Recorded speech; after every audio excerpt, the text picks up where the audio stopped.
Bom dia, irmãos. Bem-vindo a mais um Café Mais Palavra. Vamos aqui compartilhar um pouco da palavra nesse dia. E o desejo do meu coração e a minha oração é que o Senhor possa falar com você, falar comigo e que a gente possa crescer nesse conhecimento que transforma e que muda as nossas vidas em nome de Jesus.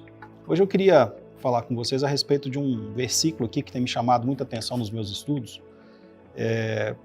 Está no livro de Atos, capítulo 22, versículo 9. Paulo, ele se converteu no capítulo 9 de Atos e depois ele foi tendo a sua vida transformada e acontecendo muitas coisas com ele. Ele faz algumas viagens, ele visita alguns lugares, ele implanta igrejas, ele anuncia o evangelho e ele volta para Jerusalém.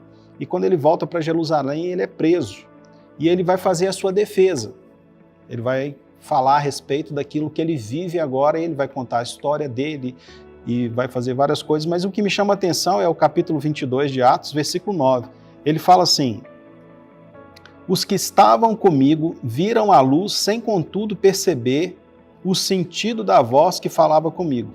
Então perguntei: Senhor, o que devo fazer? E o Senhor me disse: levanta e entra em Damasco, onde lhe dirão tudo o que você precisa fazer. E aqui, Paulo está falando o que aconteceu com ele quando ele estava no caminho de Damasco. E o que me impressiona aqui é que ele estava com outras pessoas. Paulo, ele era um líder, ele tinha cartas, ele estava perseguindo os cristãos naquela época já.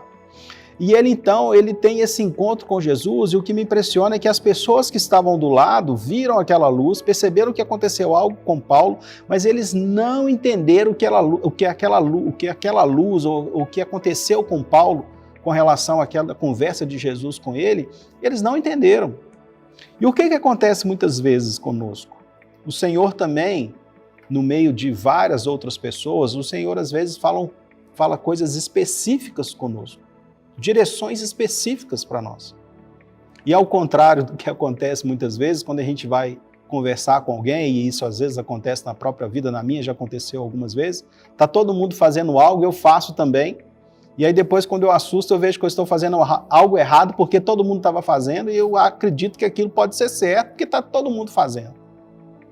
Mas o contrário aqui para a palavra de Deus, às vezes é muito difícil, porque às vezes a gente vê um irmão que compartilha conosco algo que o Senhor depositou no coração dele, algo que o Senhor deu para ele claramente, mas porque não é todo mundo que está fazendo, ou não é todo mundo que entendeu aquilo, ou aquela palavra não é para todo mundo, ele não caminha nela.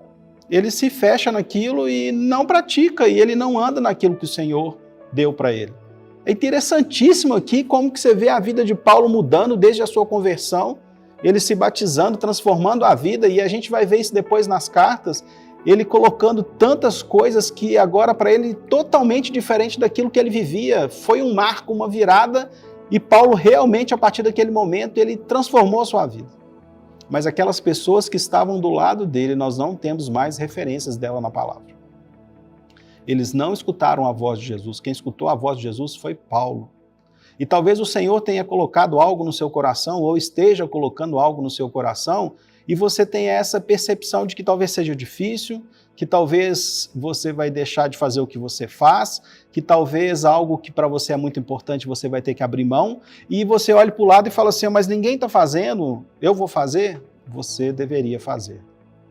Se o Senhor está colocando algo no seu coração, se o Senhor está te chamando para deixar algo, se o Senhor está te dando um caminho, anda por esse caminho, abre mão.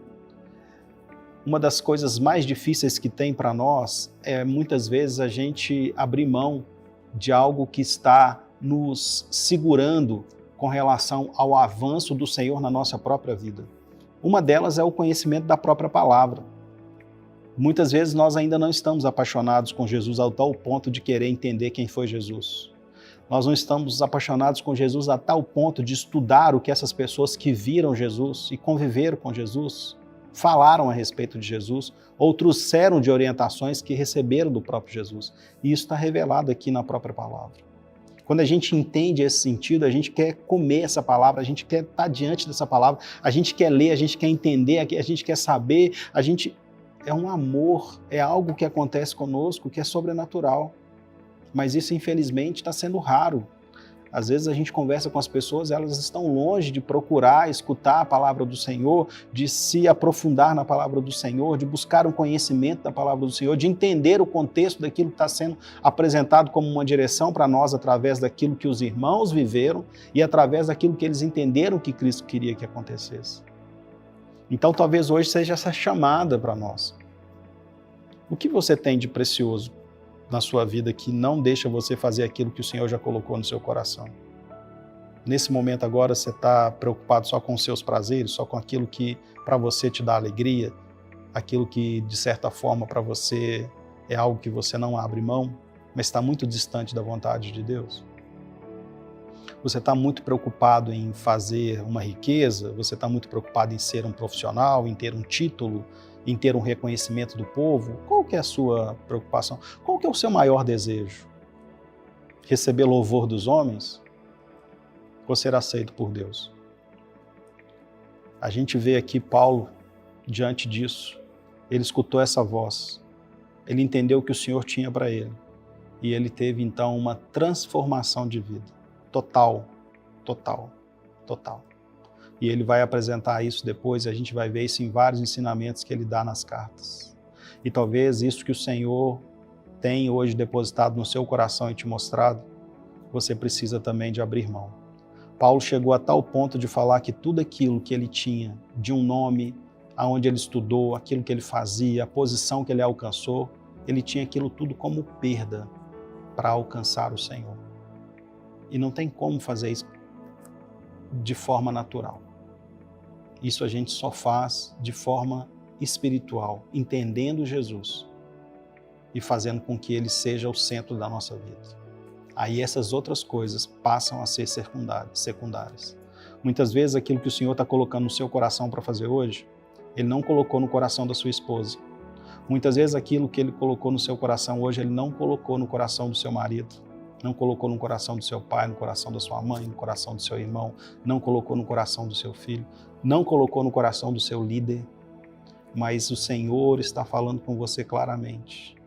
E talvez as pessoas que estejam em volta nem estão entendendo. Mas se o Senhor está falando com você, eu queria te encorajar a dar um passo de fé e andar naquilo que o Senhor colocou para você. Como Pedro fez, no primeiro momento, quando ele saiu daquele barco, ele só olhou para Jesus. E no momento que ele olhou para Jesus, ele andou sobre as águas. Depois, quando ele olhou a situação e viu onde ele estava, ele deixou de olhar para Jesus. Mas mesmo assim, Jesus esticou o braço, tirou ele ali de onde ele estava e eles voltaram para o barco. Então eu queria deixar essa palavra de encorajamento para a sua vida. Não se importe com o que as pessoas vão falar, não se importe com o que as pessoas estão fazendo ao seu lado, se importe com aquilo que o Senhor colocou no seu coração. E viva isso de forma intensa. E eu tenho certeza que isso vai ser transformado em bênção na sua vida e em bênção para todos que estão ao seu redor.